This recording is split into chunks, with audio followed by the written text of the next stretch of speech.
নমঃ পার্বতীপতে হর হর মহাদেব। আমি স্বপ্না, আর আমি আজকে বৃহৎ শিব মহাপুরাণের পঞ্চবিংশ অধ্যায়ের সমেশ্বর কথা, জ্যোতির্লিঙ্গর উৎপত্তি এবং শিবের মস্তকে অর্ধচন্দ্রর আজকে 4 নম্বর, 5 নম্বর এবং 6 নম্বর পাঠ করতে চলেছি। তোমরা সকলে চলে এসো বৃহৎ শিব মহাপুরাণের মধুর বাণী শ্রবণ করতে। আজকে শ্লোকটি হলো ধন্যহয়ম ধন্যহয়ম কৃত জনান্নায়া শঙ্কর স্বয়ং স্থিত জগতাম নাথ পাবায়নু জগতিতলম। শ্লোকটির অনুবাদ 4 নম্বর পাঠ থেকে শুরু করব। তো অনুবাদটি হলো, ঋষি দেবগণ চন্দ্রে রাখিয়া সেখানে অতঃপর চলিলেন নিজ নিজ স্থানে। মৃত্যুঞ্জয় মন্ত্র দ্বারা পুঁজি মৃত্যুঞ্জয়ে 10 কোটি মন্ত্র জপে একান্ত হৃদয়ে। এই রূপে 6 মাস দেব শশধর স্থির চিত্রে তপস্যা করিল নিরন্তর। তবে লোক মঙ্গলকারক পশুপতি অতিশয় তুষ্ট হন শশাঙ্কের প্রতি। চন্দ্রের সম্মুখে তবে দিব্য মূর্তি ধরি আবির্ভূত হইলেন দেব ত্রিপুরারি। চন্দ্রকে কহেন, পরে ওহে শশধর, এক্ষণে প্রার্থনা কর মনমত বর। চন্দ্র কহে, হে দেবেশ, আপনি যখন আমার প্রতি সুপ্রসন্ন হলেন এখন, তাহলে অসাধ্য নাই আমার কিছুই। তথাপি প্রার্থনা আমি করি তব ঠাই, মম অপরাধ ক্ষমা করুন এখন। আমার দেহের ক্ষয় হোক নিবারণ, প্রার্থনা করিলে চন্দ্র এই রূপ বর। তদুত্তরে কহিলেন দেব মহেশ্বর, আমার ললাটে তুমি করো অবস্থান, ক্ষয় রোগ হতে তবে পাবে পরিত্রাণ।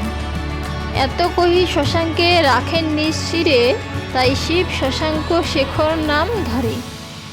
রোহিণীর প্রতি প্রেম হইলে গভীর, তার ফলে ক্ষয়প্রাপ্ত হইবে শরীর। এই হেতু উমাপতি চন্দ্রেরে তখন আপনার ভালো দেশে করেন ধারণ। ইহা শুনি শশাঙ্কের সব পত্নীগণ দুঃখচিত্রে পুনঃ গেল পিতার সদন। কাতরে দুঃখের প্রতি কহিল তখন, মোদের সৌভাগ্য নাহি ফিরিবে কখনো।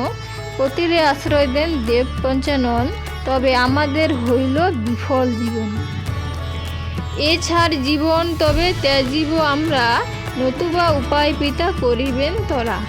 তনয়াগণের দুঃখ বুঝিয়া অন্তরে, দক্ষ চলিলেন তরা শিবের গচরে। দক্ষেরে হেরিয়া তবে দেব পশুপতি, ভক্তিতে ভূমিষ্ঠ হয়ে করেন প্রণতি। অতঃপর দক্ষ প্রতি কহে পঞ্চানন, তবে অগমনে ধন্য হলাম এখন। জামাতার এইরূপ ভক্তি নিরখিয়া দক্ষরাজ হইলেন আনন্দিত হিয়া। অতঃপর জামাতারে করি সম্বোধন, প্রজাপতি কহিলেন, শুনো পঞ্চানন, মম সপ্তবিংশতি নন্দিনী এইক্ষণে অতিশয় শোকাতরা পতির বিহনে। তাহাদের পতিদেব শশধর হয়, তাহাকে ললাটে তুমি দিয়াছ আশ্রয়। তাই আমি কহি, কন্যাদিগের কারণে দেব শশধরে ত্যাগ করহ এক্ষণে। শ্বশুরের এই বাক্য করিয়া শ্রবণ, মধুর বচনে কহে দেব পঞ্চানন, চন্দ্রকে দিয়াছি আমি ললাটে আশ্রয়, তারে ত্যাগ করিতে উচিত নাহি হয়। আশ্রয় দানিবে সদা বিপন্ন জনেরে, সমুদয় শাস্ত্র ইহা কহে বারে বারে। জীবন যদি বাদ যায় পারি সহিবারে, তথাপি না ত্যাগ আমি করিব চন্দ্রেরে। হরবাক্য প্রজাপতি অতি ক্রুদ্ধ চিত্ত, মহেশ্বরে শাপ দিতে হলেন উদ্যত। তাহা হেরি মহাদেব কাপে থর থর, স্মরণ করিল কথা আছো গদাধর। বিপদে উদ্ধার করো শ্রী মধুসূদন, স্মরণ মাত্রেতে তথা আসে জনার্দন। দক্ষ প্রতি কহিলেন, শাপ নাহি দাও, ইহাতে বিপদ বড় বুঝেছ নিশ্চয়ই। তব শাপে যক্ষা রোগী হইল শশধর, কি সাপ দানিবে তবে শিবের উপর। অতপর শিব প্রতি কহে জনার্দন, বিবাদে আর কিছুই আর নাহি প্রয়োজন। দক্ষ কন্যাগণ কথা করিয়া চিন্তন, এইক্ষণে শশধরে করহ অর্পণ। শিব কহে, আমার আশ্রিত শশধর, কেমনে তেজিব তারে কহ গদাধর। তবে হরি পুনরায় কহে মহেশ্বরে, অর্ধচন্দ্র দাও তুমি দক্ষরাজ করে। তাহা লয়ে প্রজাপতি করুক গমন, অর্ধচন্দ্র দেব তুমি করহ ধারণ। তবে মহেশ্বর অতি আনন্দ অন্তরে, অর্ধচন্দ্র আকর্ষিয়া দিলেন দক্ষে। পুনরায় অর্ধচন্দ্র হইল যক্ষাগ্রস্ত, তবে প্রজাপতি অতি হলেন দুঃখিত। তবে হরি সকাতর হেরিয়া দক্ষেরে, করুণা করিয়া বর দেন শশধরে। কৃষ্ণপক্ষে নিত্যকলা হবে ক্ষয়প্রাপ্ত, আর শুক্লপক্ষে তাহা হইবে বর্ধিত। বরেতে নিরোগী হইল দেব শশধর, দক্ষ কন্যাগণ তবে আনন্দ অন্তর। দেবগণ আর ঋষিগণ অতঃপরে তথা আগমন করিলেন হর্ষ ভরে। লক্ষ্মীপতি জনার্দনে আর পঞ্চাননে, প্রণমিয়া শিব প্রতি কহে সেই ক্ষণে, হে শম্ভু উমার শনে হয়ে কৃপাবান, এই স্থানে আপনি করুন অবস্থান।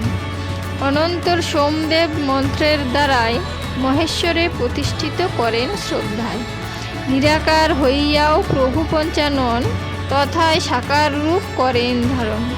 চন্দ্রের যশের বৃদ্ধি করিবার তরে, মহেশ্বর তথা সোমেশ্বর নাম ধরে। আজকে বৃহৎশিব মহাপুরাণের পঞ্চবিংশ অধ্যায়ে 4 নম্বর, 5 নম্বর এবং 6 নম্বর পাঠ এখানেই সমাপ্ত হলো। তো সকলে অবশ্যই চেষ্টা করবে পঞ্চবিংশ অধ্যায় প্রথম থেকে শেষ অবধি পুরো পাঠগুলো শ্রবণ করার বা শিবপুরাণ পাঠ করার। আজকে এখানেই সমাপ্ত করছি। সকলে ভালো থাকবেন। ধন্যবাদ।